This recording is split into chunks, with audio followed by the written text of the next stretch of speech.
Commander Jack Stone stood on the bridge of the UES Vengeance, his eyes fixed on the main screen. Alien ships surrounded Earth's defense perimeter, their strange shapes unlike anything humans had built. Some looked like giant silver discs, others like spiky balls of metal. All of them were armed. "Status report," Jack said, his voice steady despite the tension filling the room. 53 alien vessels in formation, sir," replied Officer Tom Cooper from his station. "Their weapons are hot but not targeting yet." Jack nodded. 6 months ago, humanity had made first contact with the Galactic Council, a union of 23 alien species that controlled most of the known galaxy. At first, things had gone well. The aliens seemed friendly, curious about Earth and its people. Trade talks began, cultural exchanges were planned. Then the Council discovered what humans were. Deathworlders, they called us. Dangerous creatures, evolved on a harsh, deadly planet that made us unnaturally tough and aggressive by galactic standards. What humans considered normal, our strength, our endurance, our ability to recover from injury, terrified them. "Message from Admiral West, sir," said Communications Officer Ellie Reed. Her red hair was pulled back in a tight bun, her face pale but determined. "The Council's defense ministers are still refusing our calls." Jack's jaw tightened. 2 weeks ago, the Council's Department of Defense had launched a surprise attack on the Mars colony. No warning, no demands, just death raining from the sky. 3,000 civilians killed in minutes.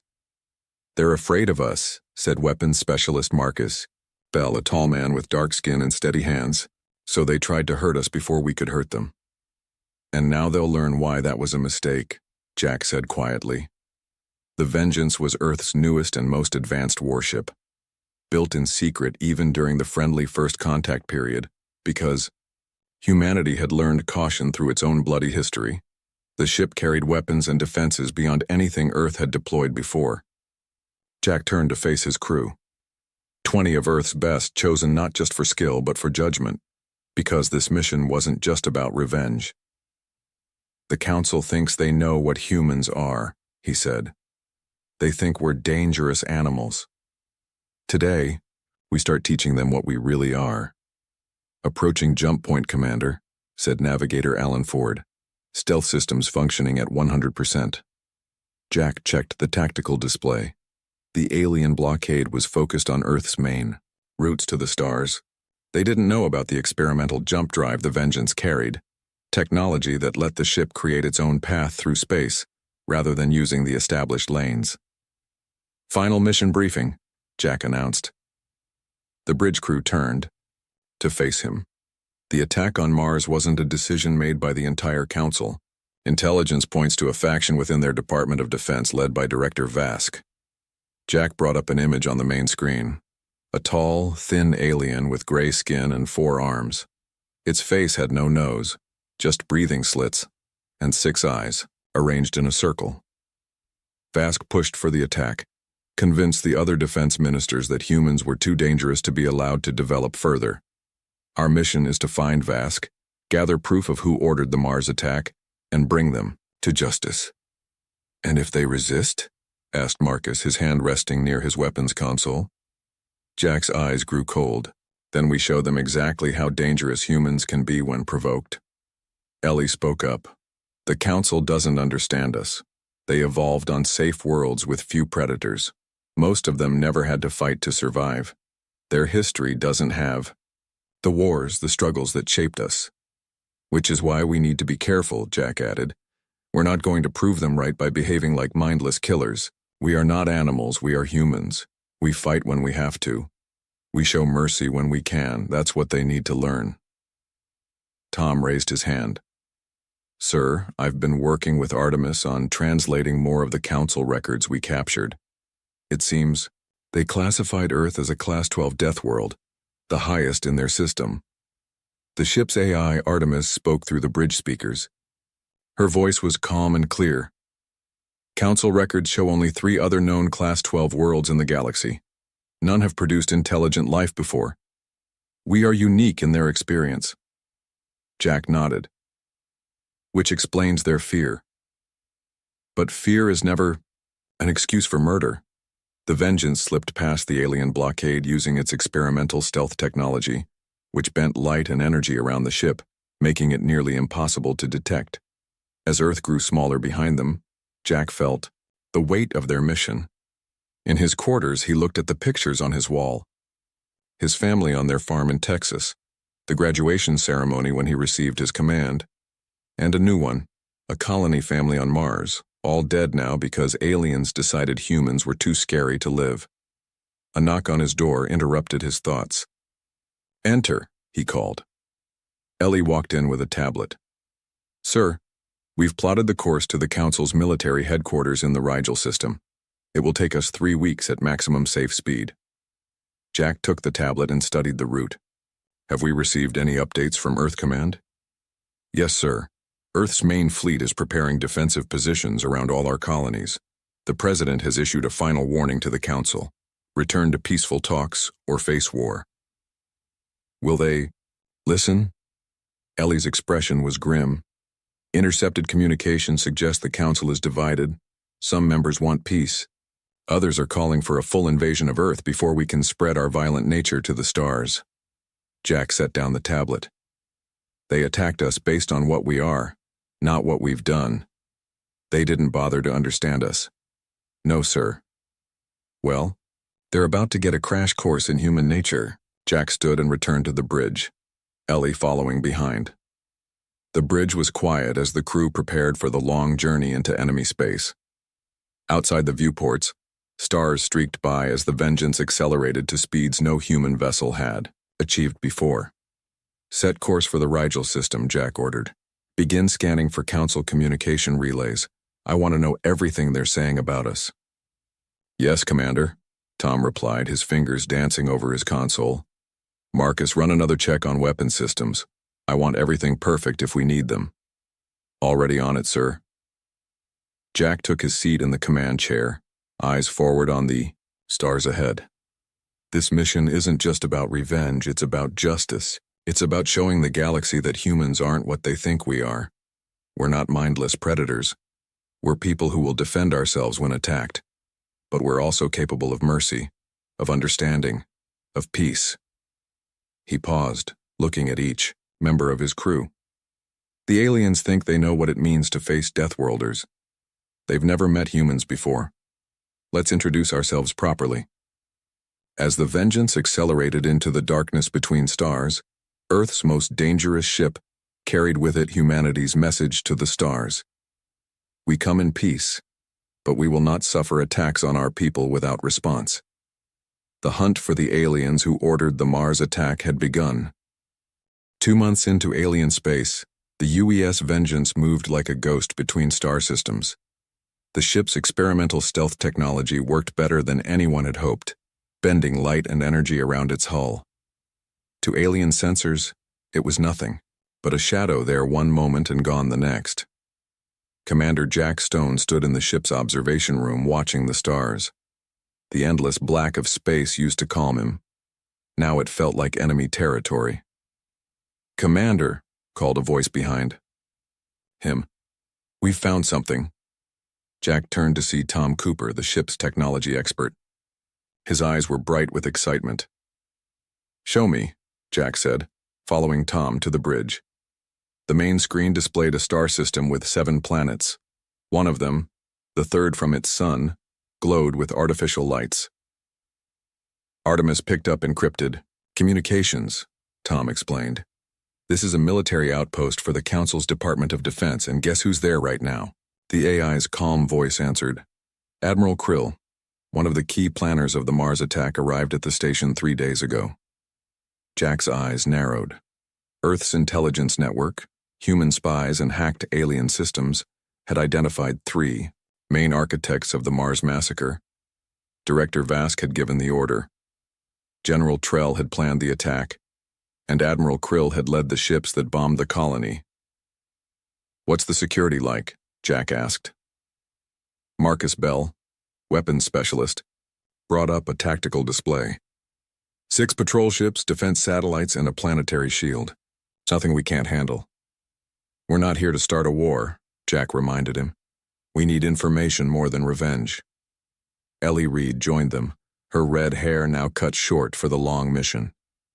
"What's the plan, Commander? We can't exactly knock on the front door." Jack studied the display, considering their options. They could strike fast and hard, destroying the outpost.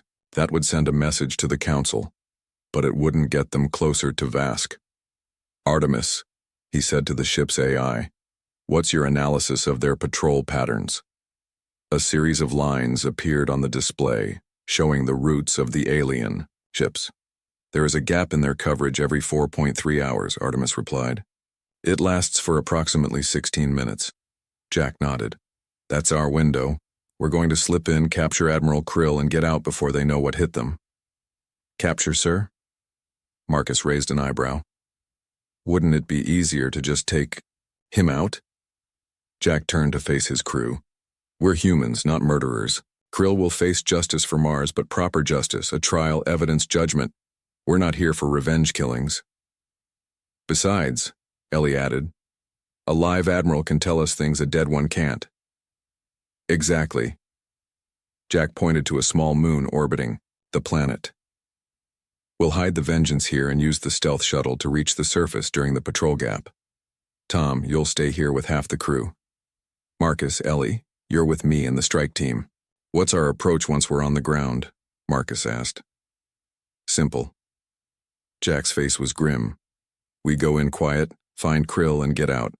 No casualties unless absolutely necessary." 3 hours later, the stealth shuttle detached from the Vengeance and slid silently toward the alien outpost. Inside, Jack and 5 crew members checked their equipment. Their combat suits were Earth's most advanced, lightweight armor that could stop most energy weapons and amplify human strength. "Remember," Jack said as they approached the planet's atmosphere, "we're here for Krill, not a body count. Stun weapons only unless your life is directly threatened."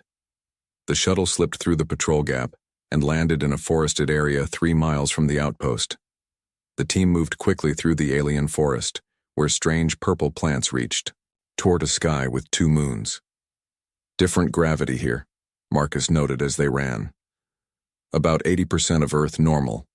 Gives us an advantage." They reached the outpost perimeter and paused. The alien structure rose before them, a series of silver domes connected by covered walkways. Guards patrolled the outer wall, carrying long energy rifles. "Ellie," Jack whispered, "you're up." Ellie nodded and activated her suit's special feature, AI, short-range cloaking device that lasted only minutes but made her nearly invisible. She slipped away toward the main gate. 2 minutes later, the gate's lights flickered and went dark. "She's in their system," Marcus said with a grin. "That's our cue." The team moved quickly through the disabled gate, stunning the confused guards before they could raise an alarm. Inside, Ellie waited for them by a terminal. "I've located Krill," she said, pointing to a map on the screen. "Command center, top level.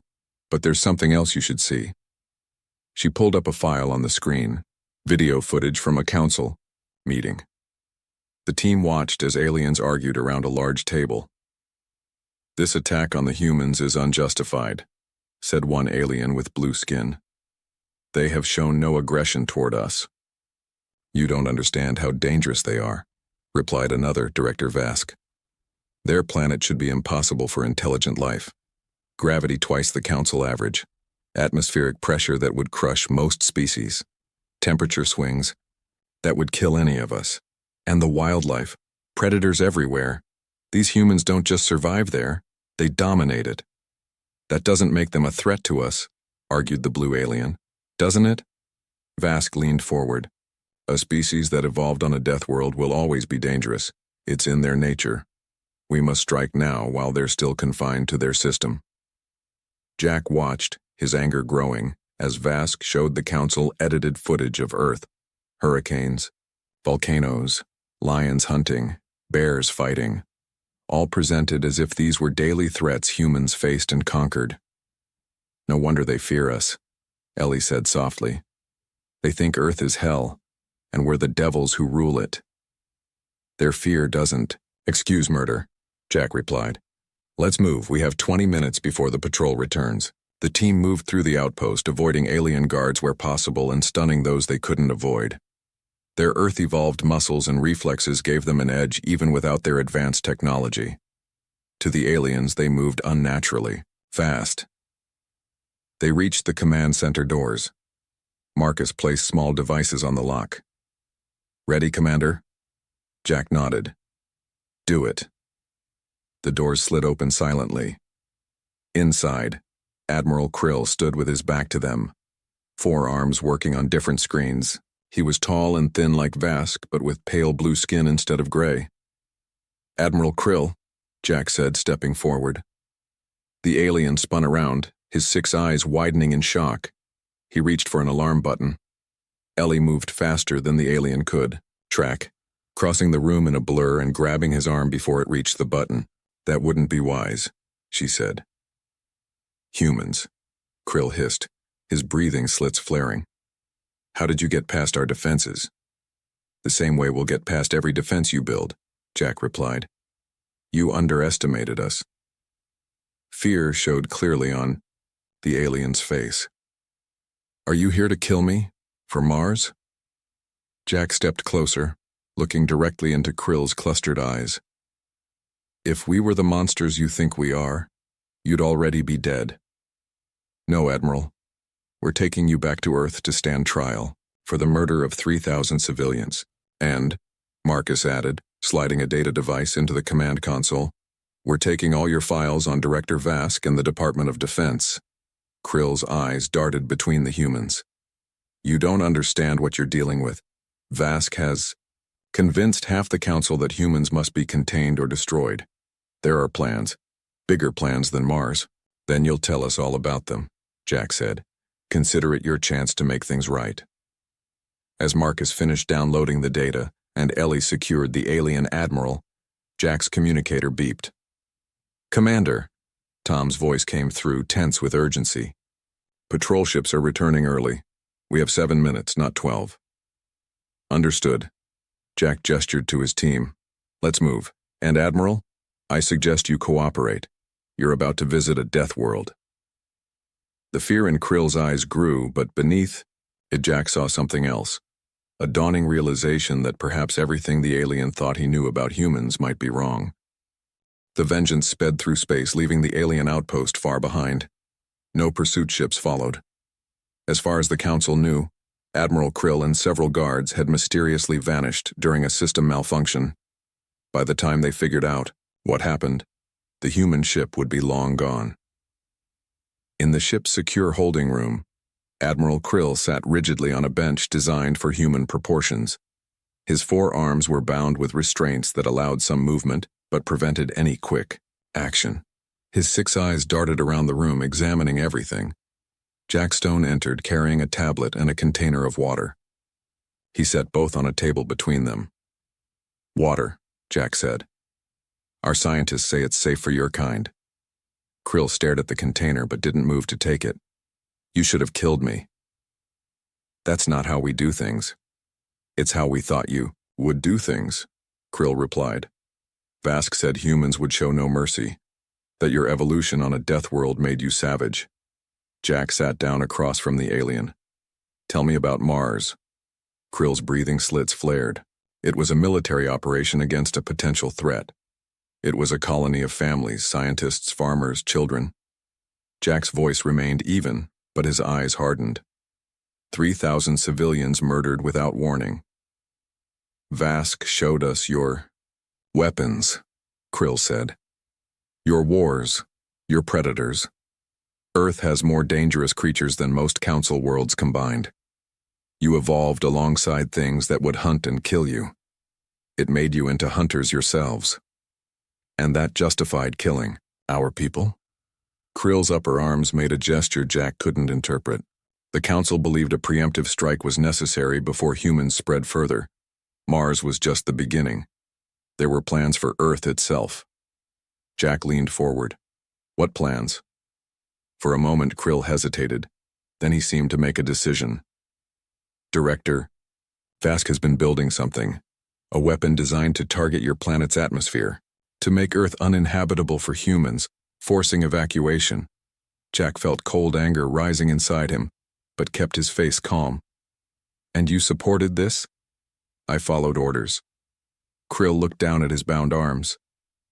Many in the council opposed Vask's plans, but he controls the Department of Defense. He convinced enough members that humans were an existential threat. Jack stood and paced the room. Here's what I don't understand, Admiral. Your ships have been exploring the galaxy for thousands of years. You must have encountered other dangerous species before. None like yours. Krill's voice grew quieter. Most intelligent species evolve on safe worlds, mild gravity, few predators, stable weather. Earth is an aberration. A Class 12 death world that somehow produced intelligent life.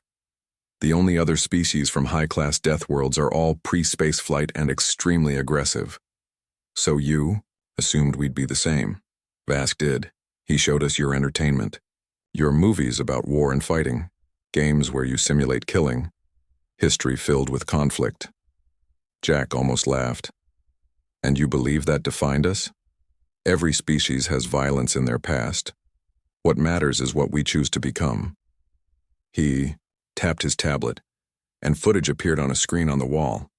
Human doctors treating alien refugees. Earth's first peaceful greeting to the council ships. Scientists sharing agricultural techniques that helped feed hungry worlds. This is also humanity, Jack said. We can be warriors when needed, but most of us prefer to build rather than destroy. Krill watched the images, his 6 eyes blinking in what Jack guessed was surprise. Vask never showed us these records. Of course not. They didn't fit his story. That we're monsters. Jack turned off the screen. Now, Admiral, you're going to tell me everything about Director Vask's plans, where he is, what defenses he has, and how to stop that weapon. 2 days later, Jack called his senior officers to the ship's conference room. Admiral Krill had been surprisingly cooperative, providing details about Vask's operation that would be crucial to their mission. Based on Krill's information and the data we recovered, Jack said to his team, we now know Vask is operating from the Council's central military station in the Arcturus system. His planet-killer weapon is nearly complete. Can we trust Krill? Marcus asked, suspicion clear in his voice. This could be a trap. Artemis has verified his information against the stolen data, Tom replied. It checks out. Ellie studied the tactical display showing the Arcturus system. The central station will be heavily defended, much worse than the outpost we hit. Then we need a new approach, Jack said. A direct assault would fail. What about using Krill? Ellie suggested. He's an admiral. If he contacts the station and says he's bringing in a captured human ship, they'd welcome us with open arms. Marcus finished, a slow smile spreading across his face. And we'd be inside their defenses. Jack nodded. It could work. But there's a problem. Krill would need to be free to communicate, which gives him a chance to warn them. Unless... Tom looked thoughtful. Unless he doesn't want to warn them. What do you mean? Jack asked. I've been monitoring his vital signs when we show him footage of Mars, of Earth, of human colonies. His stress indicators spike when he sees the children who died. I think he genuinely didn't know they were targeting families. Tom looked around the table. I think he regrets what happened. Jack considered this. Bring him in. Let's find out. Admiral Krill entered the conference room, flanked by guards. He looked at the gathered humans, his alien face hard to read but his posture tense. Admiral, Jack began, we're considering a plan that would require your cooperation, not just information but active help. To capture Vask, Krill said. Yes, you would need to contact the central station, tell them you've captured a human ship and request permission to bring it in. Krill was silent for a long moment. And if I refuse? Then we find another way, Jack replied simply. One likely more, costly in lives on both sides. You would not threaten me? Force me to help? The alien seemed genuinely confused. Jack shook his head. That's not who we are. Yet another way you defy Vask's predictions, Krill said quietly. His 4 hands made a complex gesture. I will help you, not because I fear you, but because I was wrong about humans. What we did to Mars, it was unforgivable. Why the change of heart, Admiral? Ellie asked, skepticism in her voice. Krill turned his 6 eyes toward her. Because you could have killed me but chose justice instead. Because your commander offers me water when I am his prisoner. Because you fight to protect, not to destroy. He paused. Mostly because I saw the records of Mars, the children. I have young ones too. Jack studied the alien carefully, looking for deception. He saw only what seemed like genuine regret. If you help us, Jack said, I promise you a fair trial when this is over. Your cooperation will be noted. I don't seek mercy for myself, Krill replied. But perhaps I can help prevent more killing on both sides. Jack nodded to the guards, who removed Krill's restraints. We reach the Arcturus system in 3 days, Jack told him. That gives us time to plan our approach. He turned to his crew. Ellie, work with Krill on the exact wording of his message. It needs to be perfect. Marcus, prepare your team for possible combat. Tom, I want Artemis to analyze every inch of that station's schematics. As the meeting broke up, Jack held back, watching Krill speak with Ellie. The tall alien moved awkwardly in the human ship, ducking to avoid hitting his head on doorways designed for shorter beings. Do you believe him? Marcus asked quietly, coming to stand beside Jack. I think I do, Jack replied. But even if I'm wrong, this is our best chance to stop Vask before he can use that weapon against Earth. It's strange, Marcus said, going from seeing them as monsters to working with one in just a few days. Jack's expression was thoughtful. Maybe that's the real lesson here. They thought we were monsters because we were different. We thought the same about them. Someone had to break that cycle. Let's just hope we're not breaking it too late, Marcus replied, looking at the tactical display showing their destination, the heart of Council military power, where a weapon that could destroy Earth was nearing completion. Approaching Arcturus system, Tom announced from his station. Stealth systems at maximum. The UES Vengeance slowed as it entered the outskirts of the star system.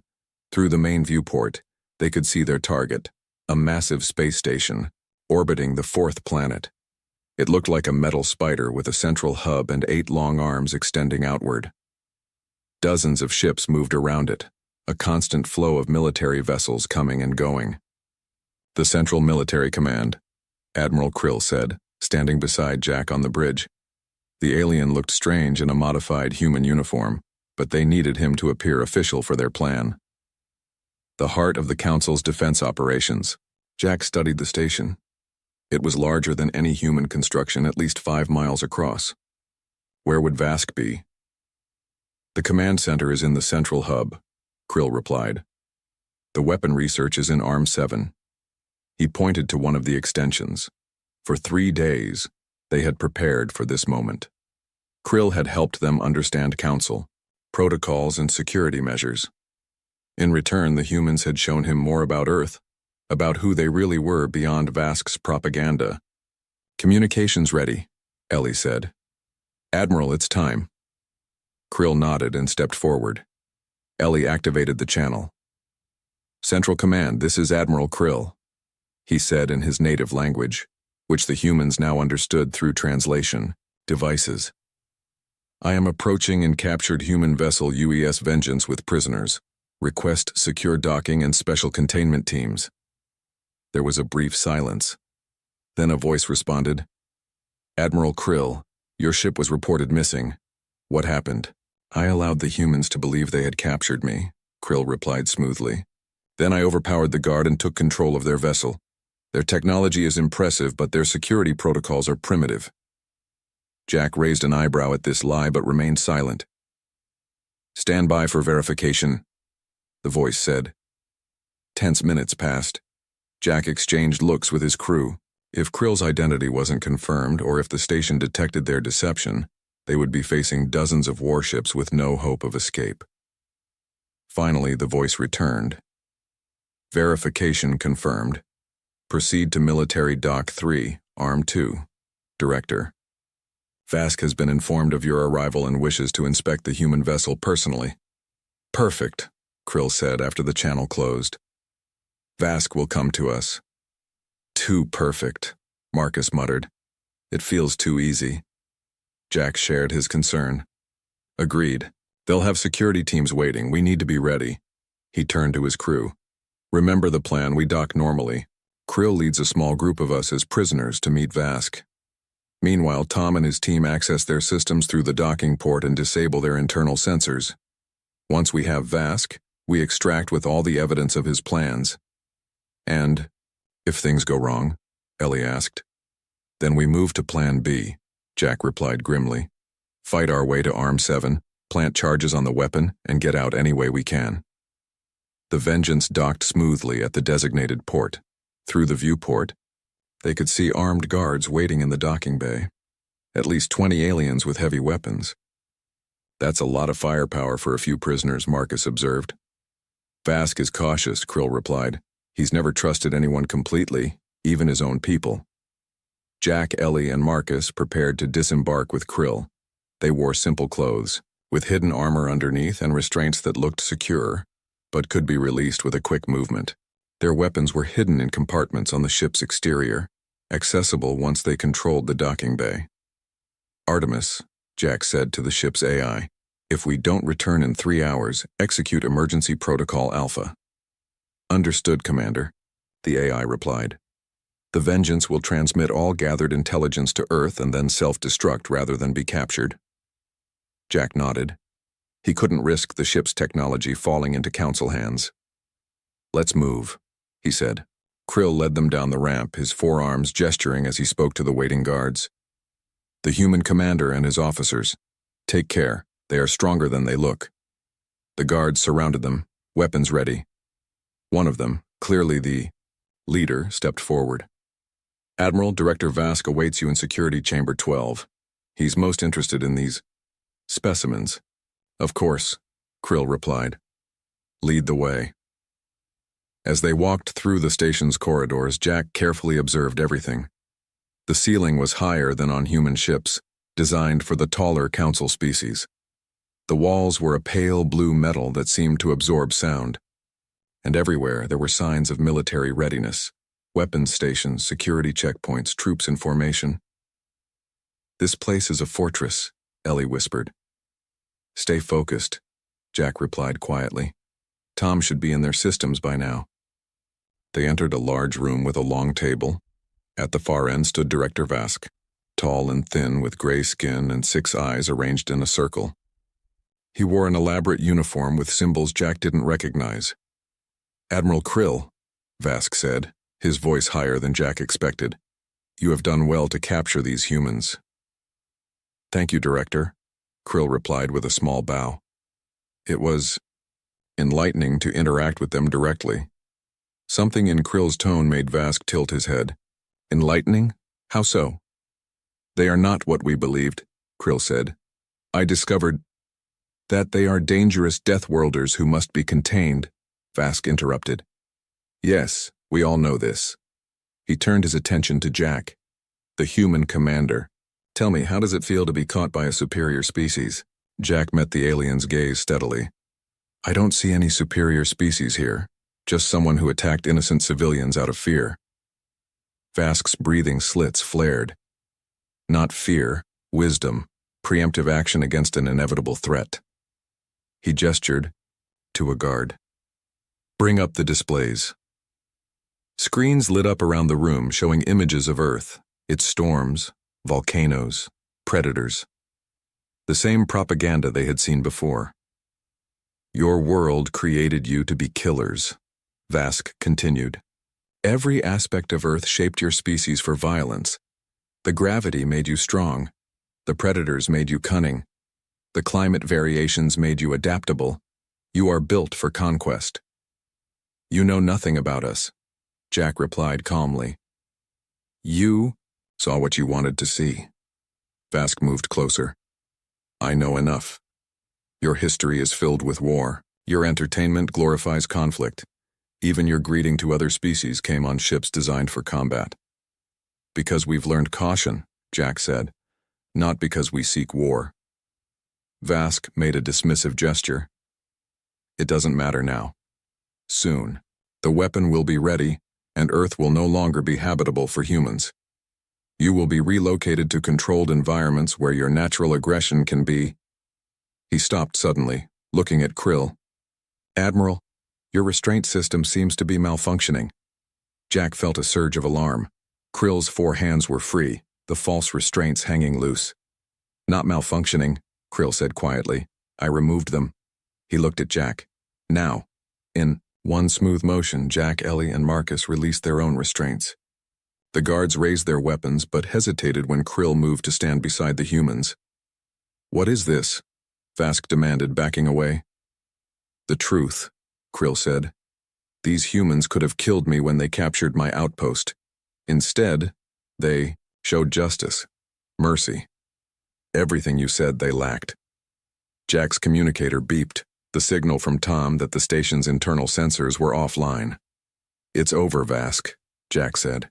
We have evidence of your lies to the Council, of your plan to attack Earth, of the Mars colony massacre. Vask's eyes darted between them, then to the door. Guards, kill them all. But the guards didn't fire. On the screens around the room, the images of Earth's dangers had been replaced by new footage, the Mars colony before the attack, families, children playing. Then the bombing, recorded by the colony's security systems. The brutality of it, the needless death. What is this? One of the guards asked, lowering his weapon slightly. The truth, Jack replied. About Mars, about humans, about what director? Vask ordered done to innocent people. Vask lunged for an alarm on the wall. Marcus moved faster than the alien could track, crossing the room in a burst of Deathworld evolved speed and blocking his path. Don't, Marcus said. Ellie addressed the guards. We didn't come here for revenge. We came for justice. To stop a weapon that would kill billions, and to show the Council the truth about what happened at Mars. The guards looked uncertain. Weapons, still raised but not firing. This is sedition, Vask shouted. These are humans, Deathworlders, dangerous predators who cannot be trusted. Yes, Jack said, stepping forward. We are Deathworlders. We evolved on a planet that challenged us at every turn. It made us strong, resilient, but it also taught us the value of cooperation, of community, of protecting each other. He looked at each of the guards. You've been told only half the truth about humans. Let us show you the rest. The security chamber fell silent as the guards watched the footage of the Mars attack. Jack could see the impact it was having, the doubt in their postures, the lowering of weapons. This is human deception, Vask shouted, his breathing slits, flaring in anger. These images are fabricated. They are not, Krill said firmly. I was there, Director. I led the attack fleet. I followed your orders without questioning them. The Admiral's 4 hands made a gesture of regret. I believed what you told us about humans, but I was wrong. One of the guards, wearing a higher-ranked uniform, stepped forward. Admiral Krill, is this true? Did we attack a civilian colony? Yes, Commander Trell, Krill replied. With no provocation, no warning, we killed thousands of innocents because Director Vask convinced us they were a threat. Vask backed away, his 6 eyes darting between the faces around him. The Council approved the operation. It was necessary to contain the Deathworlder threat before it spread. The Council approved a military strike against human expansion. Krill countered. You never told them it was a civilian science colony. Jack's communicator beeped again. Tom signaled that the station's communications were now under their control. We need to move, Jack said quietly to Ellie. Tom's ready. Ellie nodded and stepped forward, addressing the alien guards. We didn't come here for revenge. We came to stop a weapon that would kill billions and to reveal the truth. Right now, my crew member is transmitting the evidence to the full Galactic Council. The Mars footage, the records of Vask's lies, and proof of the weapon he's building to attack Earth. The lead guard, Commander Trell, looked troubled. What weapon? A planet killer, Jack explained, designed to make Earth uninhabitable. Director Vask has been developing it in Arm 7 of this station. Vask lunged suddenly, pushing past a surprised guard and grabbing a weapon. He pointed it at Jack. None of you understand, he snarled. Humans are dangerous by their very nature. They evolved on a world that should have killed them. Instead, they dominated it. If we allow them into the galaxy, they will eventually dominate us too. Lower your weapon, Director, Trell ordered, raising his own. I am protecting the Council. Vask's voice rose to a screech. Everything I've done has been to protect our civilization from these predators. Jack met Vask's wild gaze calmly. Your fear made you the very monster you thought we were. With a cry of rage, Vask fired. Jack dove to the side, the energy bolt missing him by inches. Before Vask could fire again, both Trell and his guards fired their weapons. The Director collapsed to the floor. Secure him. Trell ordered 2 of his guards. He's still breathing. Jack picked himself up as Marcus and Ellie moved to his side. Commander, are you hurt? Ellie asked. I'm fine, Jack replied, brushing dust from his uniform.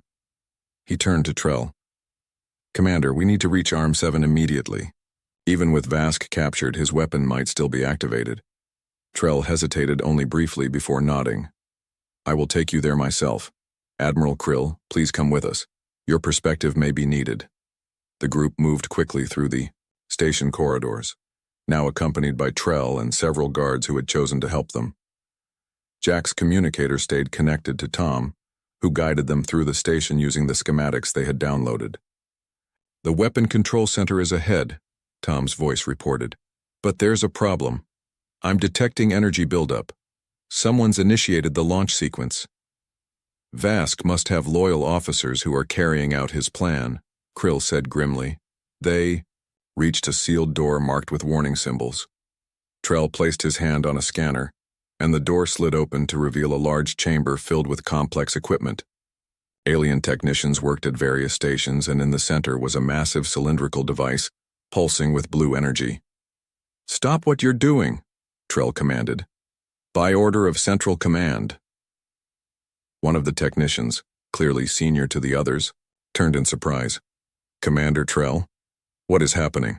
Why are there humans here? The mission has been compromised, Trell replied. Director Vask has been detained for questioning. Shut down the weapon immediately. The lead technician looked uncertain. We've already started the launch sequence. Director Vask said it cannot be aborted for any reason. That's not true. Krill stepped forward. Every weapon has emergency shutdown protocols. Activate them now. The humans have corrupted you, the technician replied, backing away. Vask warned us this might happen. Their Deathworld evolution gives them mental domination abilities. Jack almost laughed at this absurd claim. We don't have mind control powers. We just showed Krill and Commander Trell the truth.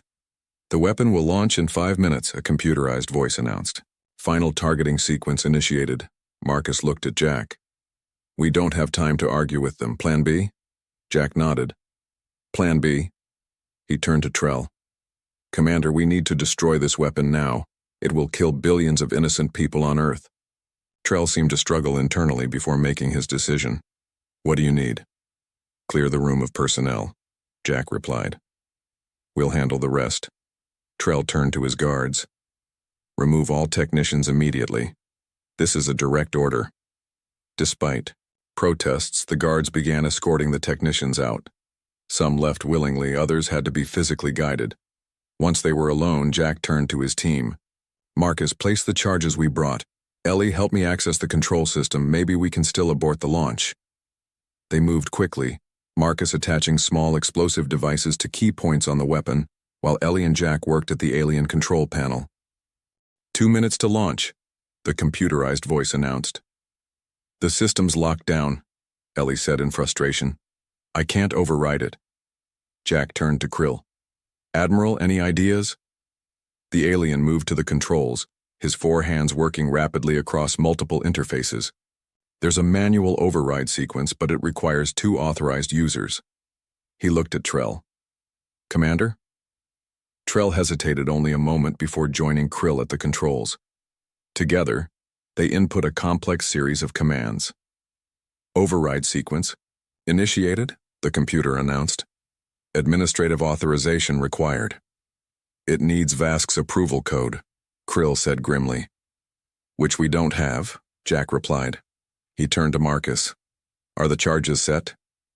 Ready to blow, Marcus confirmed, but we'll have less than a minute to clear the area. 1 minute to launch. Jack made his decision. Everyone out now. We'll destroy the weapon and deal with the consequences. As they turned to leave, the doors slid open. A group of aliens entered, not guards, but what appeared to be civilian officials in formal attire. Stop, called the lead figure, a tall alien with purple skin. I am Counselor Wren, head of the Galactic Council. This action is now under Council jurisdiction. Jack tensed, prepared for a fight, but Krill stepped forward. Counselor, the weapon is about to launch. It will destroy all life on Earth. We must stop it.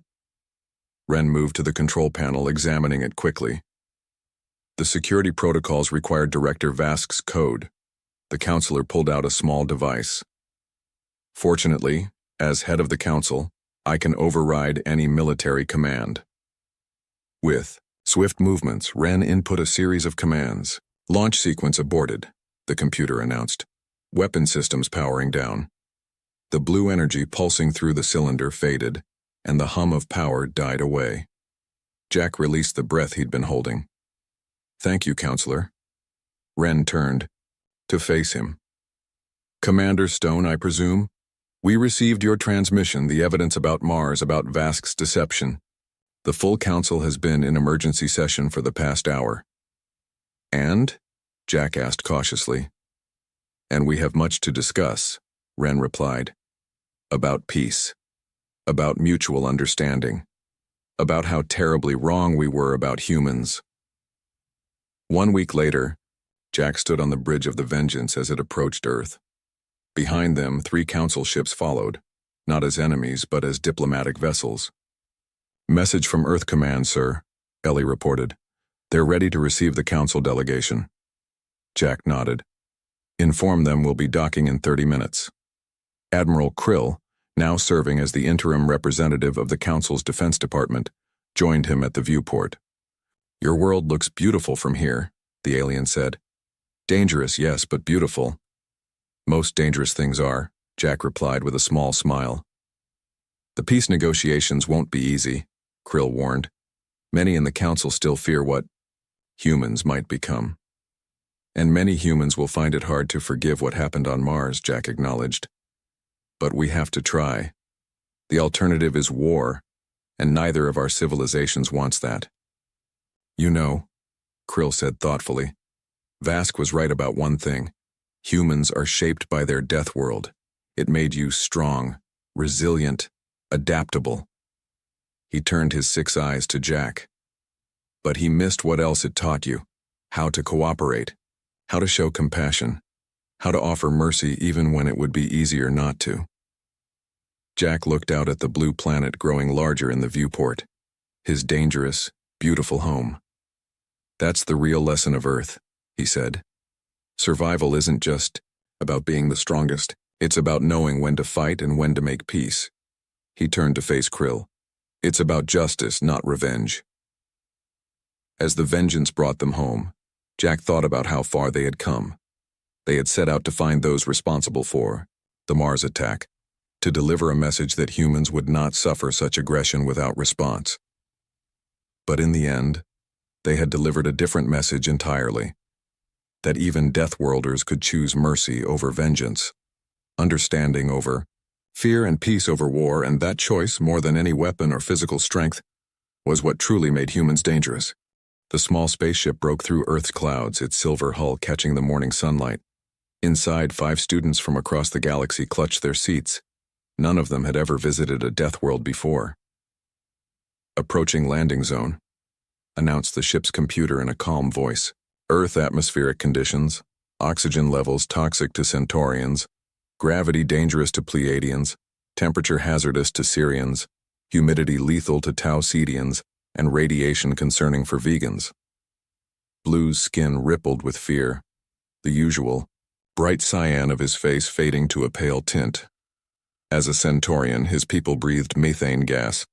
Earth's oxygen-rich air would burn his lungs without his special breathing mask. Why did we agree to this? he whispered to the others. Gray shrugged 4 of his 6 limbs. The Galactic Academy said it would look good on our records. Being from the low-gravity Pleiades collective, he wore mechanical leg supports to help him stand in Earth's crushing pull. Red checked her thermal suit for the 5th time. The indicators all showed green, but she couldn't stop worrying. Coming from the ice plains of Sirius Major, Earth's mild spring felt like sitting inside an active volcano to her. I heard humans drink water. Actual water, full of microbes and minerals, said Green, his wide eyes blinking nervously behind protective goggles. On his desert homeworld of Tau Ceti, water in such large amounts was seen as a dangerous substance. Purple, the tallest of them all, ducked to avoid hitting her head on the ceiling. Remember what Professor Zott told us, she said. Earth is classified as a death world not because it's the most extreme planet, but because the humans can survive almost anything. That's why the Galactic Academy wants us to study them. The ship landed with a soft thud on a green field. Through the viewports they could see strange rectangular buildings made of something called brick and concrete, instead of proper metals or grown coral. Hundreds of humans walked between these buildings, most of them young. Welcome to Westridge University, said the computer. Local time is 9:15 a.m. Outside temperature is 68 degrees Fahrenheit. Please ensure all protective gear is active before exiting. The 5 alien students checked their equipment one last time. Each wore specialized gear to keep them alive in Earth's harsh conditions. They looked like space explorers ready to walk on a hostile moon, not exchange students arriving for a semester abroad. The door slid open and Earth air rushed in through the filters. They smelled something strange. Plants, water vapor, and 1,000 scents they couldn't name. A human stood waiting at the bottom of the ramp. He wore only thin fabric coverings and had no protective gear at all. His face was stretched in what they recognized from their cultural training as a smile, a baring of teeth that somehow wasn't meant as a threat display. Hi there, I'm Tom, your student guide. Welcome to Earth. The human's voice was loud and enthusiastic. He waved, all 5 fingers on his right hand at them. The aliens huddled closer together. They had studied humans, of course. They knew these beings could break bones with their bare hands, run for hours without stopping, eat almost anything, and survive injuries that would kill most sentient species. Humans could bite through flesh, see in low light, and even regrow certain tissues when damaged. They were, by galactic standards, terrifying. Tom seemed not to notice their fear. Let me help you with your bags. The dean is excited to meet our first extraterrestrial exchange students. This is history in the making. Blue stepped forward first, his translator working to convert his chemical speech into English. Thank you for your welcome. We are honored to be the first participants in this program. Tom grabbed Blue's luggage, lifting what should have been a heavy case with shocking ease. The aliens exchanged nervous glances, another reminder of human strength. So, Tom said as he led them across the grass, you're arriving just in time for one of our biggest traditions. The annual intercollegiate coach war starts next week. Red's translator must have malfunctioned, the aliens thought. It sounded like the human said war. I'm sorry, Purple said carefully. Did you say war? Tom laughed. Yeah, it's the highlight of the spring semester. 12 schools compete. Coach Miller has been training all year for it. He says with you, 5 joining us, we have a real shot at beating Eastlake University this time. The aliens stopped walking. You expect us to participate in a war? Green asked, his skin darkening with stress. Tom turned around, his face showing confusion. Well, yeah, that's part of the exchange program. Cultural immersion and all that, don't worry, it's super fun. The aliens couldn't believe what they were hearing. The information packet from the Galactic Academy had mentioned cultural activities and sporting events, but nothing about warfare. Is this why Earth is considered a death world? Gray asked. Because you force visitors to fight in your battles? Tom's eyes widened, then he burst out laughing. He laughed so hard he had to put down Blue's luggage and bend over, holding his stomach. Oh, man, he finally said, wiping his eyes. I see the confusion. It's not an actual war. It's just what we call the competition between our sports coaches. Each school's athletic department competes in a series of events. We call it a war because it gets pretty intense, but nobody gets hurt. Well, not seriously. The relief was immediate but short-lived. What kind of events? Blue asked cautiously. Oh, normal stuff. Running, swimming, team sports, obstacle courses, strategy games. Coach Miller heads our physical education department, so he leads our team. Swimming? Green whispered in horror. On his world, large bodies of water housed the most dangerous predators. Running? In this gravity? Gray looked like he might faint. Outside? In the open air? Blue's breathing mask whirred faster. Tom's smile faltered. Hey, don't worry. Coach Miller knows you guys have different, physical needs. He'll find ways for everyone to participate safely. Just then, a loud bell rang across the campus.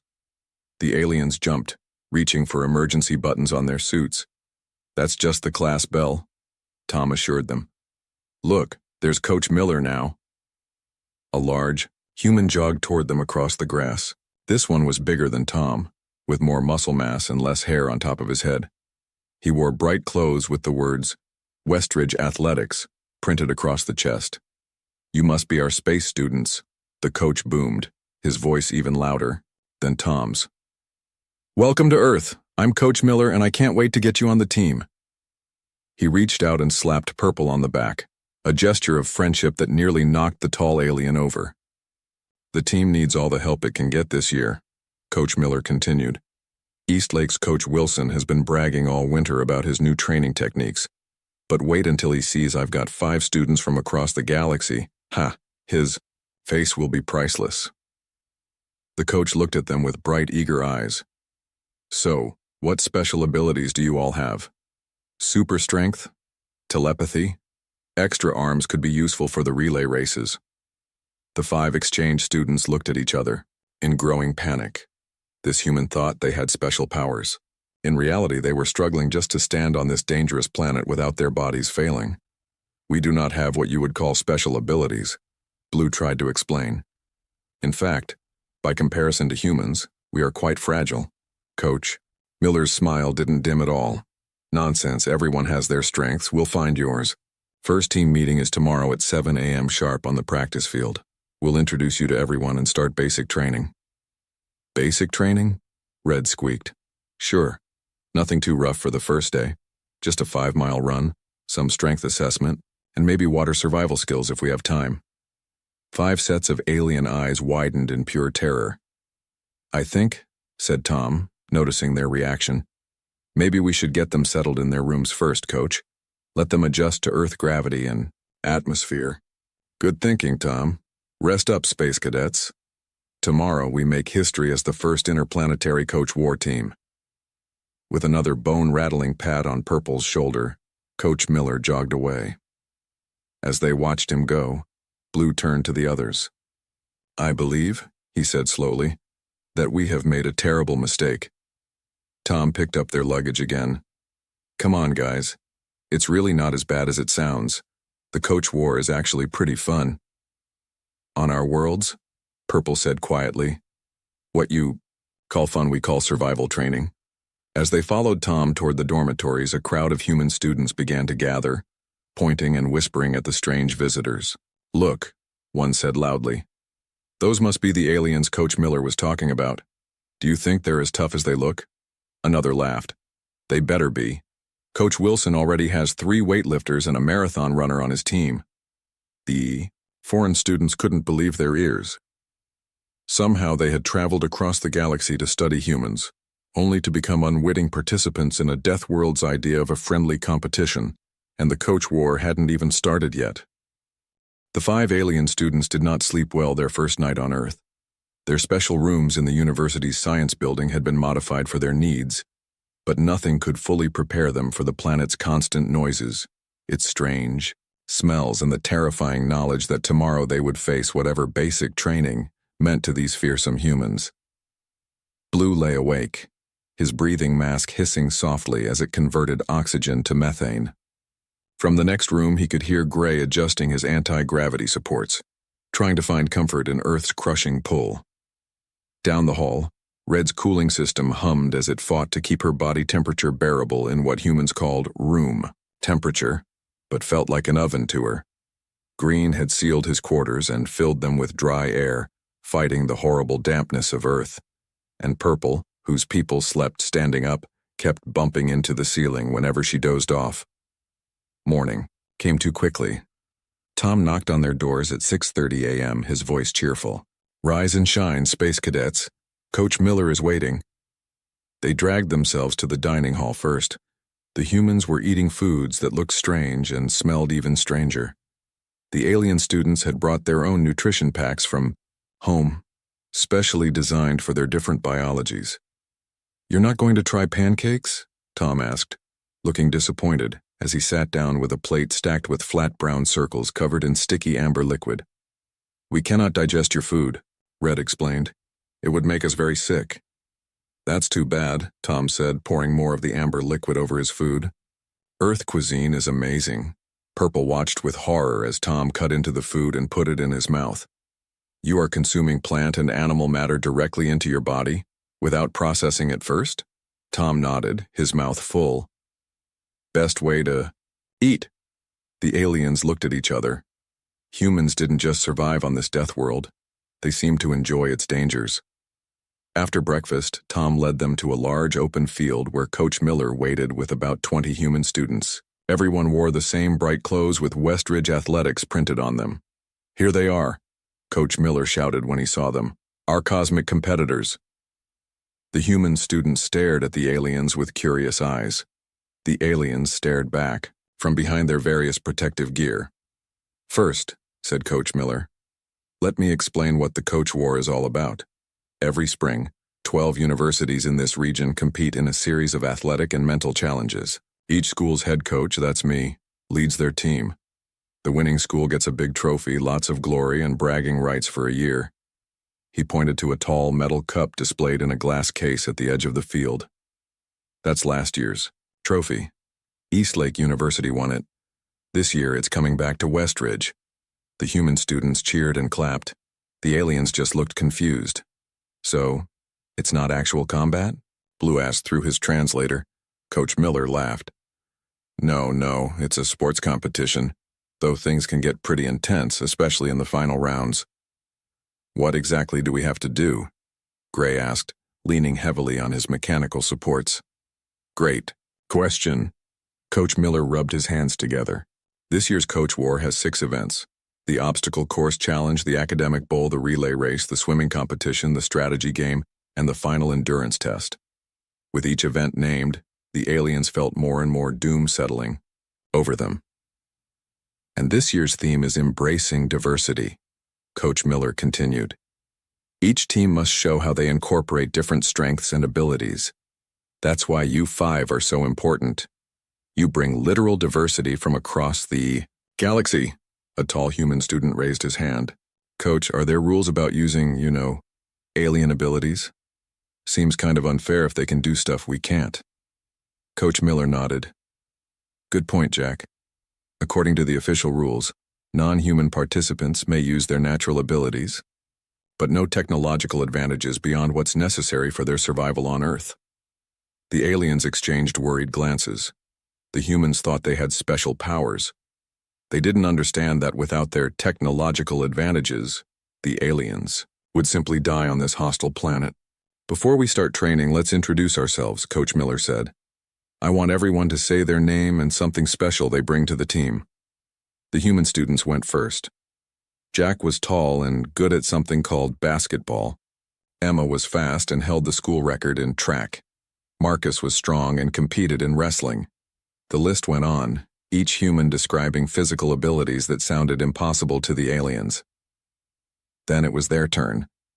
"I am Blue," said the Yar, Centaurian nervously. We cannot breathe your air. Without my mask, I would die in minutes." There was an awkward silence. "But what are you good at?" Coach Miller prompted. Blue thought for a moment. "On my world, I am a mathematician. I can calculate complex equations very quickly." Coach Miller's face lit up. "Perfect for the academic bowl. Next, I am gray, said the Pleiadian.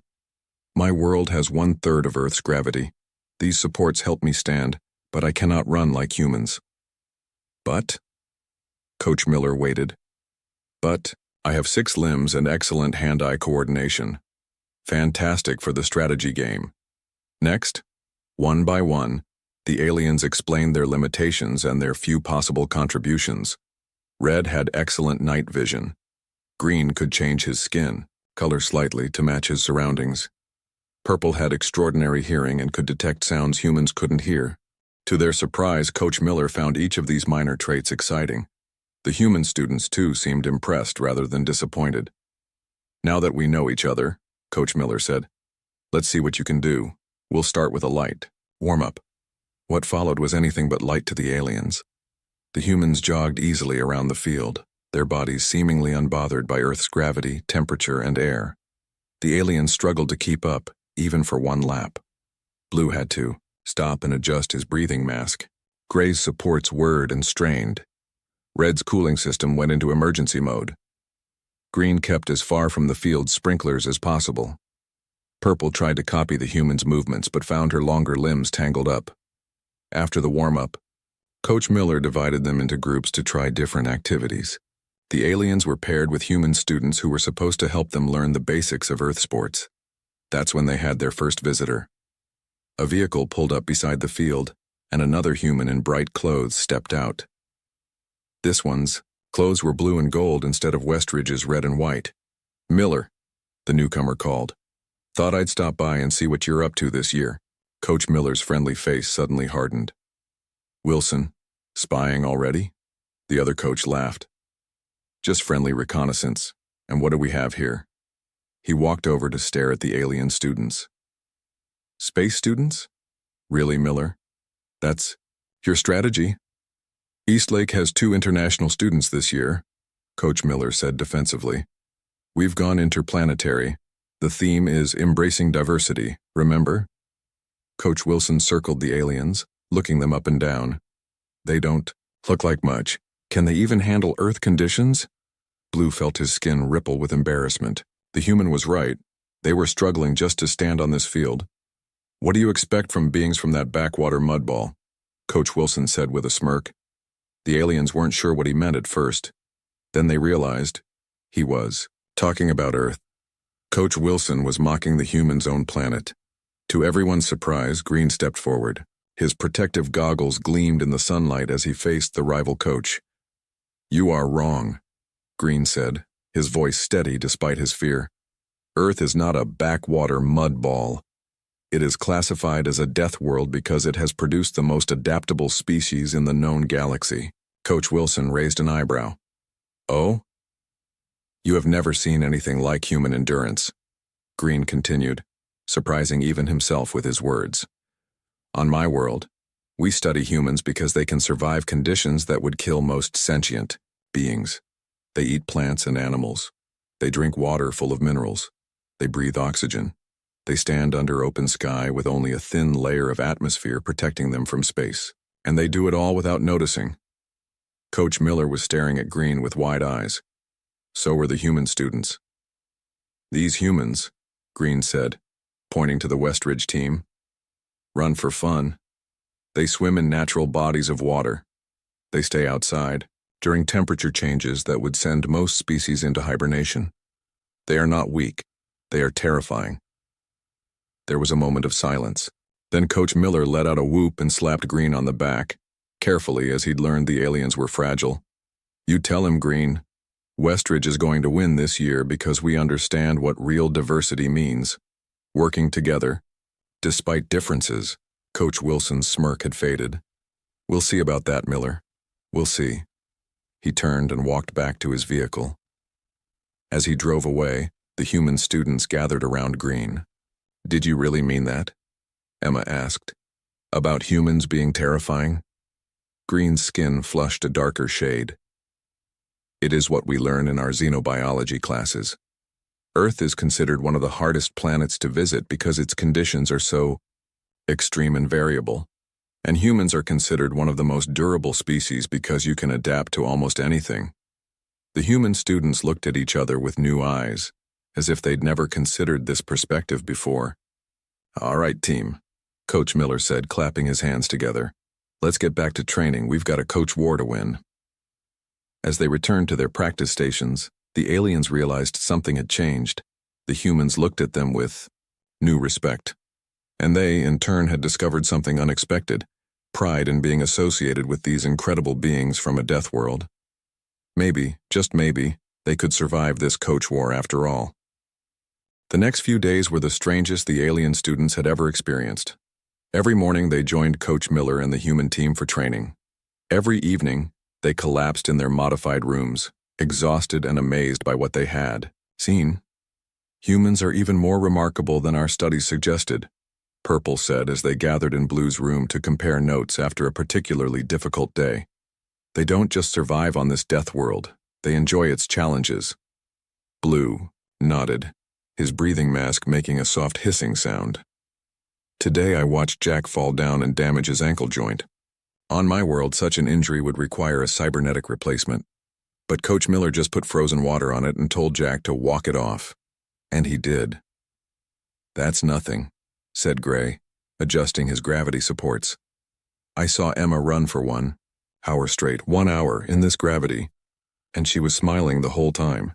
Red shuddered, her thermal suit working overtime to keep her cool. "Marcus invited me to join something called a sauna tomorrow. He said they sit in a small room and make it hotter on purpose. For enjoyment. I told him it would kill me." Green, who had been quiet, finally spoke. "I think I understand now why humans are the way they are. This planet forces them to be tough. They can't change it, so they've adapted to enjoy its dangers." The door opened, and Tom poked his head in. "Hey, Space Cadets, Coach Miller wants you at the lake tomorrow morning. Bring your gear." After he left, the aliens looked at each other in horror. "The lake?" Green whispered. "A large body of unprocessed, unfiltered water, full of microorganisms and minerals." "Coach Miller mentioned the swimming competition," Purple reminded them. "I guess we need to learn about it." None of them slept well that night. The next morning, they stood at the edge of what humans called a small lake, but looked like a vast, dangerous ocean to the aliens. Coach Miller and several human students were already there, some of them wearing minimal clothing that exposed their skin directly to the air. "Today we practice for the swimming competition," Coach Miller announced cheerfully. "Don't worry if you've never swum before, we'll teach you the basics." The aliens hung back nervously. "Is it safe?" Blue asked, looking at the dark water. "Of course," Coach Miller said. "Well, as long as you can swim. If not, you could drown, but that's why we have lifeguards." He pointed to 2 humans sitting on tall chairs watching the water carefully. "Drown?" Red asked, her translator struggling with the word. "It means to die from breathing water instead of air," Tom explained helpfully. "But it almost never happens with proper supervision." The aliens' fear grew. Humans casually mentioned death as if it were a minor inconvenience. "I cannot enter the water," Green said firmly. "On my world, such large water bodies are where apex predators live. Also, the moisture would damage my skin." "I understand, Coach," Miller said. "You can help from the shore. What about the rest of you?" The other aliens also had reasons they couldn't enter the water.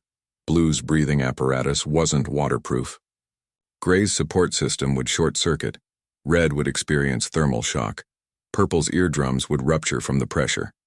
Coach Miller looked disappointed but nodded. "Well, not everyone needs to swim for the competition. Let's find other ways you can contribute."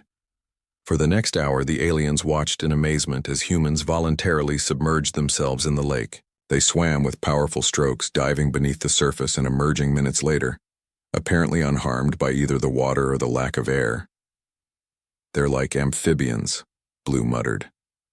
"But warm-blooded and with advanced intelligence. Fascinating and terrifying." As they observed, Jack limped over to join them. His ankle was wrapped in some kind of supporting material, but he was walking. "How is your injury?" Blue asked, genuinely curious. "Will you recover without cybernetic replacement?" Jack looked confused, then laughed. "It's just a sprain, not a big deal. I'll be back to normal in a week or so." A week? Blue couldn't hide his amazement. Your body can repair such damage in a week? Well, yeah, Jack said. Bodies heal, don't yours?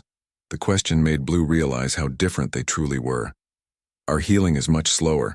Such an injury would take months to repair naturally. Most choose cybernetic replacement instead. Jack seemed fascinated by this. So you're part machine? Most Centaurians have at least some cybernetic components by adulthood, Blue explained. It's more efficient than waiting for natural healing. Their conversation was interrupted by a shout from the lake. One of the human swimmers was waving. Coach, there's something in the water. Coach Miller ran to the edge of the lake, suddenly alert. Everyone out of the water, now! The aliens watched, in alarm as the humans quickly swam to shore. Was it one of the apex predators Green had feared? What is it? Coach Miller asked the swimmer who had shouted. Not sure, she said, pointing to a spot in the lake. Something big moved under me. Everyone stared at the water. For a moment, nothing happened. Then a dark shape broke the surface, a furry head with whiskers and bright eyes. It's just an otter, Coach Miller said, laughing with relief. False alarm, everyone. The humans relaxed immediately, some even going back into the water. The otter swam around playfully, diving and resurfacing. What is an otter? Purple asked, her translator unable to find an equivalent. A small mammal that lives in the lake, Tom explained. Totally harmless to humans. Kind of cute, actually. The aliens watched the creature with caution. On their worlds, wild animals were almost always dangerous. The casual way humans coexisted with other species was difficult to comprehend. After swimming practice, Coach Miller led them to a different field for what he called coordination drills. Here humans threw and caught various balls with remarkable precision. How can they do that with only 2 eyes and no echolocation abilities? Red wondered aloud. To her surprise, Coach Miller heard her. Good question, it's all about practice and depth perception. Want to try? Before Red could refuse, he gently tossed a soft ball toward her. Instinctively, she raised her hands to protect herself and caught it. Nice catch, Coach Miller said. You have good reflexes. Red stared at the ball in her hands, feeling an unexpected sense of accomplishment. Throughout the day, each alien discovered something similar, a small skill they hadn't known they possessed.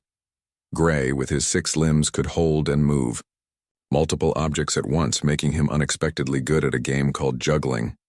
Blue's mathematical mind quickly grasped the angles and forces involved in throwing.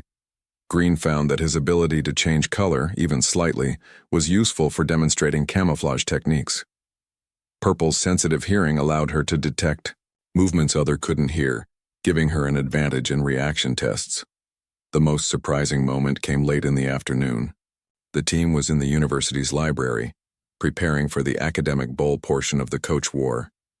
Purple was struggling with a mathematics problem that seemed simple to the humans. Your number system is strange, she said, frustrated. On Vega, we use 15-dimensional calculations. Maybe you could show us how you do math, suggested Emma. It might help with some of the advanced problems. Purple hesitated, then began to explain vegan mathematics. To her surprise, the humans were fascinated. They asked questions, made connections to their own mathematical theories, and even suggested ways to combine the two approaches. By the end of the session, the team had developed a new way to solve certain problems, a hybrid of Earth and vegan methods. This is exactly the kind of thing that will give us an edge in the Coach War, Coach Miller said, excited. Different perspectives working together. As the aliens walked back to their rooms that evening, they felt different. The fear of Earth was still there.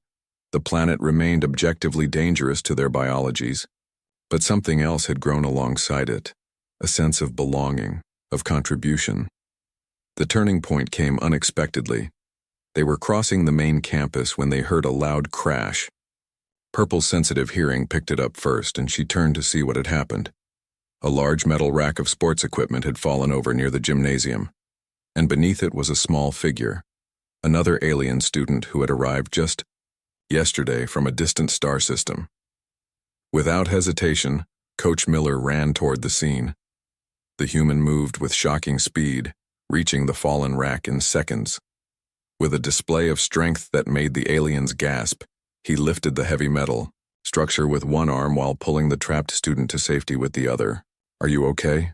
Coach Miller asked, checking the new alien for injuries. The alien was fine, shaken but unharmed thanks to Coach Miller's quick action. As they watched this, Blue turned to the others. "Did you see that? He put himself in danger to help someone he barely knows." "The same traits that make humans dangerous," Purple said slowly. "Their strength, their speed, their seeming disregard for their own safety also make them incredibly effective protectors." Green finished. Something shifted in their understanding. Humans weren't just terrifying because they could survive almost anything. They were remarkable because they used that ability to help others survive too. For the first time since arriving on Earth, the 5 alien students felt truly safe. Not because the death world had become less dangerous, but because they were surrounded by beings who had mastered its dangers and were willing to face those dangers to keep others safe. Maybe, just maybe, they were on the right team after all. The day of the Coach War arrived with what the humans called perfect weather. To the alien students, it was a terrifying mix of bright sunlight, scattered clouds, and a gentle breeze carrying millions of plant reproductive particles through the air. "Are you ready, team?" Coach Miller asked as they gathered at Westridge University's main sports field. Around them, teams from 11 other schools were also assembling, a colorful mix of uniforms and banners. The alien students were as ready as they could be. 2 weeks of training had done little to make Earth less dangerous to their biology, but it had changed something else: their confidence. They had found ways to contribute despite their limitations. Blue adjusted his breathing mask. "I am prepared for the academic bowl." Gray tested his gravity supports. "My coordination has improved for the strategy challenge." Red checked her thermal suit. "I will try my best in the relay race." Green blinked behind his protective goggles. "I have practiced the camouflage techniques." Purple stretched her long limbs. "My hearing will help during the team challenges." Coach Miller beamed at them. "That's the spirit. Remember, it's not about winning every event. It's about working together and using our diverse abilities." A loud whistle blew, and the 12 coaches gathered at the center of the field. The head judge, an older human with a clipboard, addressed them. "Welcome to the 35th Annual Intercollegiate Coach War. This year's theme is Embracing Diversity, and I see some very diverse teams." The judge's eyes lingered on the alien students with curiosity. "Let's review the rules. Each team will compete in 6 events. Points are awarded for first, second, and third place in each event. The team with the most points at the end wins the trophy." The first event was the obstacle course. Each team had to navigate a complex path filled with walls to climb, tunnels to crawl through, ropes to swing on, and mud pits to cross. 5 members from each team would run the course, and their combined time would determine the ranking. "I cannot participate in this," Blue said, looking at the mud pits with horror. "My breathing apparatus would fail." "Me neither," said Green. "The moisture would damage my skin." Coach Miller nodded. "We planned for this. Jack, Emma, Marcus, Lisa, and Tom will run for Westridge. The rest of you can help from the sidelines. Call out warnings, give directions, anything to help our runners." The humans suited up, stretching their muscles and looking eager to begin. The alien students watched in amazement as Coach Miller, a human in his 50s, joined the team to demonstrate parts of the course. "Watch how I handle the rope swing," he told them, effortlessly grabbing a thick rope and swinging across a pit of mud. "It's all about timing and grip strength." When it was Westridge's turn to run, the alien students positioned themselves at different points along the course. Purple used her sensitive hearing to warn Tom of a competitor approaching from behind. Green's color-changing ability helped guide Emma through a dark tunnel. Blue calculated the perfect angle for Marcus to throw a required object over a wall. Gray used his 6 limbs to signal complicated directions to Lisa. Red, despite her discomfort in Earth's heat, spotted an easier path through a maze that the humans had missed. Working together, the Westridge team completed the course with the 3rd best time, earning them valuable points. Great teamwork, Coach Miller shouted, high-fiving everyone. Even the aliens had learned this human gesture of celebration, though they were careful not to hit too hard with their different physiologies. Second event was the Academic Bowl, where teams answered questions on various subjects. Blue, with his mathematical mind, was a natural for this event. To everyone's surprise, he answered complex physics questions faster than any human. "How did you calculate that so quickly?" the judge asked after Blue correctly determined the trajectory of an object thrown with specific force and angle, accounting for Earth's gravity and air resistance. "On my world, we must calculate similar problems constantly due to our atmospheric conditions," Blue explained. "It's basic survival mathematics." When asked about Earth's biology, however, the aliens struggled. Questions about how plants converted sunlight to energy, how animal bodies repaired themselves, or how Earth's ecosystem maintained balance were completely foreign to them. Fortunately, the human team members covered these topics. Between them, they earned second place in the Academic Bowl. "We're in second place overall," Coach Miller announced as they checked the scoreboard. "Only Eastlake University is ahead of us." As if summoned by his name, Coach Wilson appeared, surrounded by his team. They wore blue and gold uniforms and looked confident. "Doing better than I expected, Miller," Coach Wilson said with a smirk. "Your space cadets actually seem useful." "They're not just useful," Coach Miller replied. "They're an essential part of our team." Coach Wilson laughed. "We'll see how essential they are after the swimming competition." The aliens looked at each other with worry. They had practiced supporting their human teammates from the shore, but none of them could enter the water. When they arrived at the lake, a surprise waited for them. The swimming competition wasn't just about speed. It also included demonstrations of rescue techniques, water safety knowledge, and boat handling. "This is perfect," Coach Miller said. "Blue and purple can manage the rescue boat with their communication skills. Gray can handle multiple lines and equipment with his 6 limbs. Red can spot swimmers in distress with her keen vision. Green can signal from shore with his color changes." Eastlake still won the swimming competition with their excellent human swimmers, but Westridge took a respectable third place, earning more points. By the third event, the relay race, word had spread through the competing schools about the space students who were braving Earth's harsh conditions. Other alien exchange students who had been hiding in their climate-controlled dormitories began to appear at the sidelines, watching with a mixture of terror and admiration. The relay race required each team member to run a portion of a track, passing a baton to the next runner. Most of the aliens couldn't run fast enough in Earth's gravity, but they found other ways to contribute. Gray, with his 6 limbs, developed a unique baton passing technique that saved precious seconds. Red, when it was her turn, surprised everyone. She had been training in secret, building up her stamina. When she received the baton, she ran her section slowly but steadily, refusing to give up despite the heat that threatened to overwhelm her thermal suit. As she approached the final stretch, her suit began to beep in warning. The temperature was rising too high for her safety.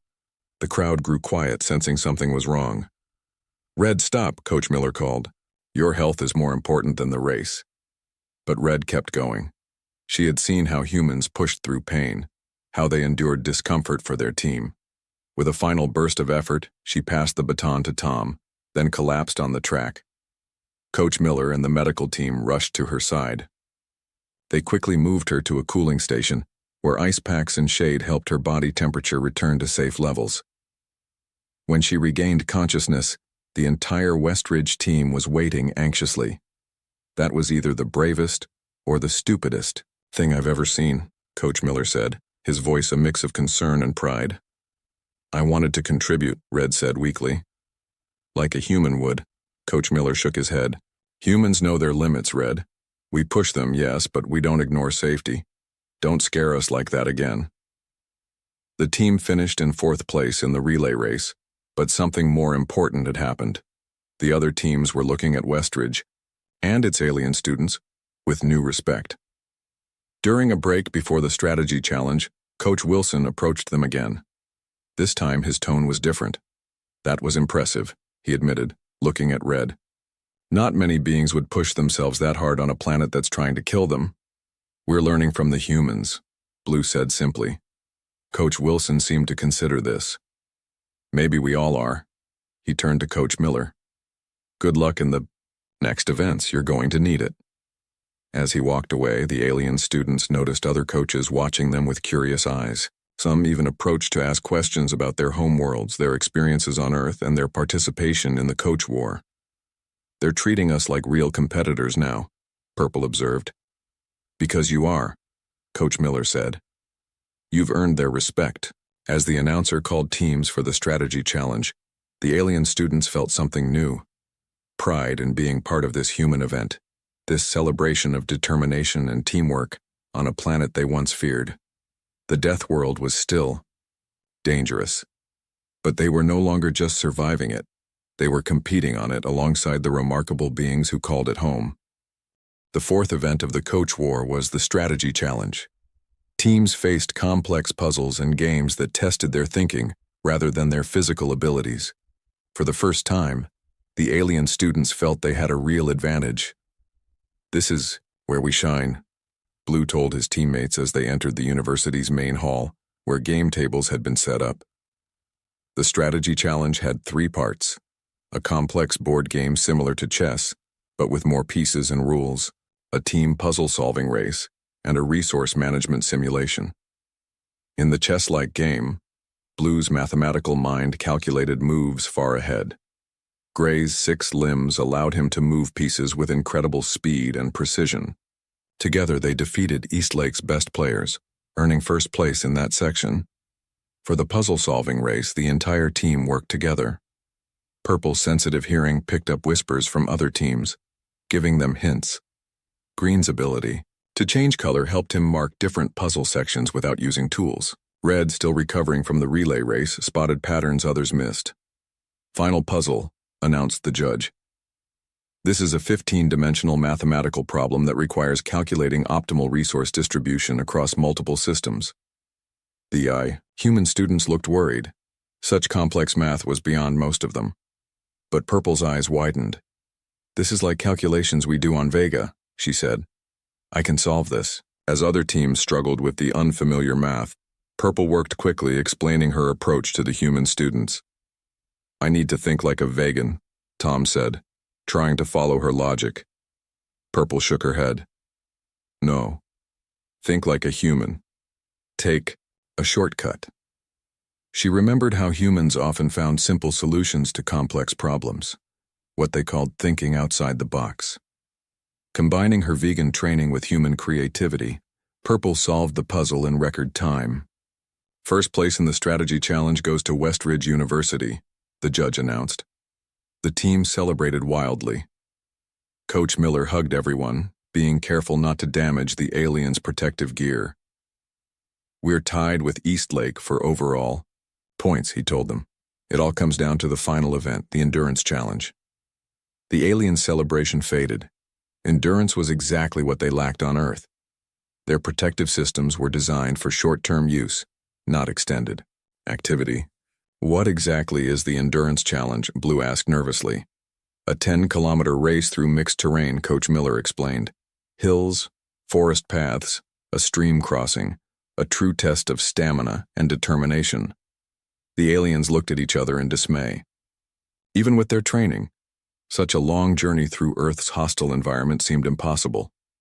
We'll never win that, Gray said, his gravity supports whirring as he shifted his weight. Our equipment isn't designed for such extended use.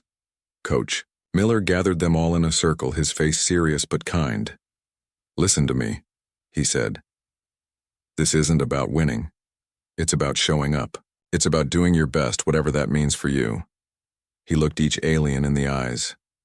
Earth isn't special because it's the toughest planet in the galaxy. It's special because we never stop trying, even when the odds are against us. That's what I want you to remember today. His words gave them courage, but the aliens still felt doubt as they lined up at the starting point. All 12 schools were there, their teams stretching and preparing. Coach Wilson and his Eastlake team looked confident, their blue and gold uniforms gleaming in the sunlight. The judge raised a starting pistol. Runners ready! With a loud bang, the race began. Human students from all schools shot forward, their powerful legs carrying them quickly across the field toward the forest path. The aliens tried to keep up, but Earth's gravity and atmosphere worked against them. Blue's breathing mask labored with each step. Gray's support strained under continuous use. Red's cooling system beeped warnings about overheating. Green kept as far from wet areas as possible. Purple's long limbs, while good for stride length, tired quickly in Earth's pull.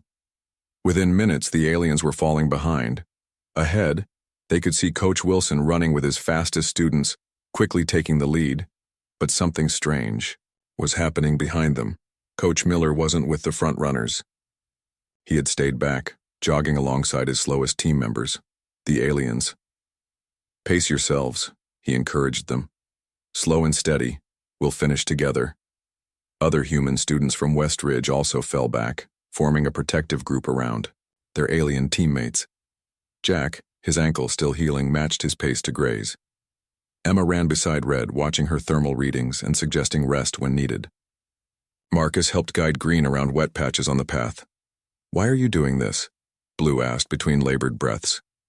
"You could be ahead winning points." Coach Miller smiled. "Because no one gets left behind. That's the real Westridge way." The race path grew more challenging. Hills rose before them, steep and covered with loose rocks. The alien students struggled up these inclines, their various support systems pushed to their limits. Halfway through, the course disaster struck. Blue caught his foot on a tree root and fell hard, cracking part of his exoskeleton and damaging his breathing apparatus. The mask began to hiss, methane mixing dangerously with oxygen. "I can't continue," Blue gasped, panic in his eyes. Without proper atmosphere, he would die in minutes. Without hesitation, Coach Miller lifted Blue onto his back.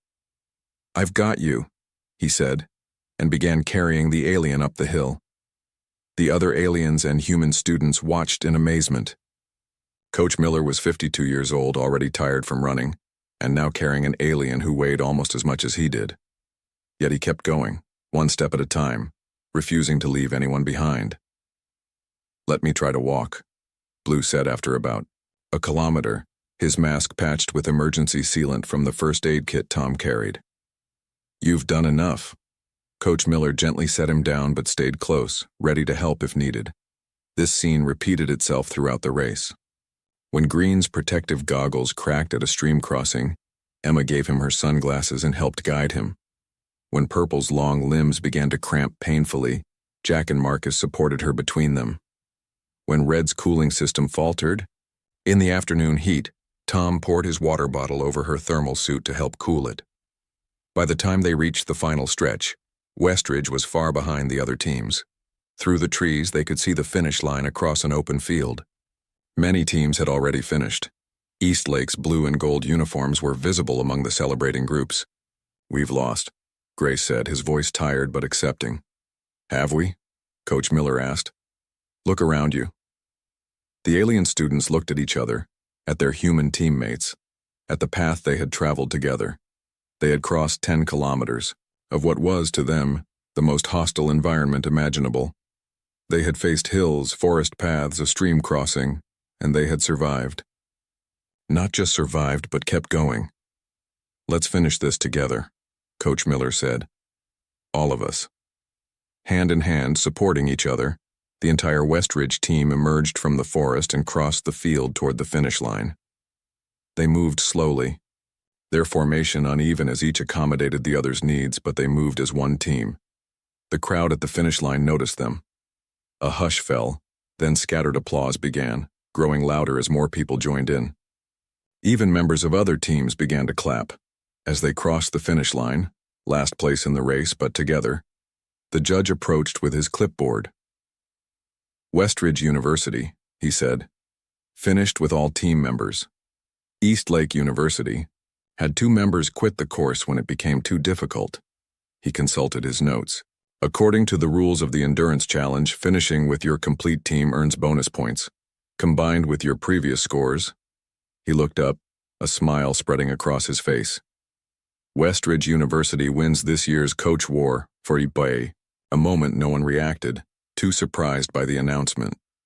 Then Coach Miller let out a whoop of joy, and the entire West Ridge team erupted in celebration. Human students hugged each other and carefully patted their alien teammates. Coach Wilson pushed through the crowd, his face unreadable. He stopped in front of Coach Miller and held out his hand. "Congratulations," he said. "You taught us something important today." "What's that?" Coach Miller asked, shaking his hand. "That strength isn't just about being fast or tough," Coach Wilson replied, looking at the alien students. "It's about bringing everyone along with you." That evening, as the team celebrated with a special dinner, separate food for the aliens, of course, the 5 exchange students sat together, watching the humans laugh and talk around them. "I understand now," Blue said quietly. "Why Earth is classified differently from other planets." "Because it's so dangerous?" Green asked. Blue shook his head.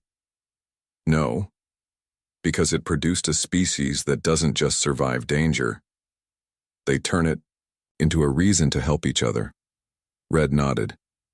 "On most worlds, the strong survive by leaving the weak behind. On Earth," Purple finished, "the strong make sure everyone survives." They watched as Coach Miller raised the Coach War trophy, calling every team member, human and alien, to stand with him as he thanked them individually for their contribution. "Perhaps," Gray said, "that is the most alien concept we've encountered yet. And the one most worth bringing back to the stars," Blue added. Their protective gear still hissed, beeped, and whirred as their bodies fought against Earth's hostile environment. But for the first time since arriving on this death world, they felt something unexpected, a sense of belonging. Not because they had conquered Earth's dangers, but because they had found friends willing to face those dangers with them. Earth remained a death world, but its true strength, the strength of cooperation, of refusing to leave anyone behind, was something worth traveling across the galaxy to discover.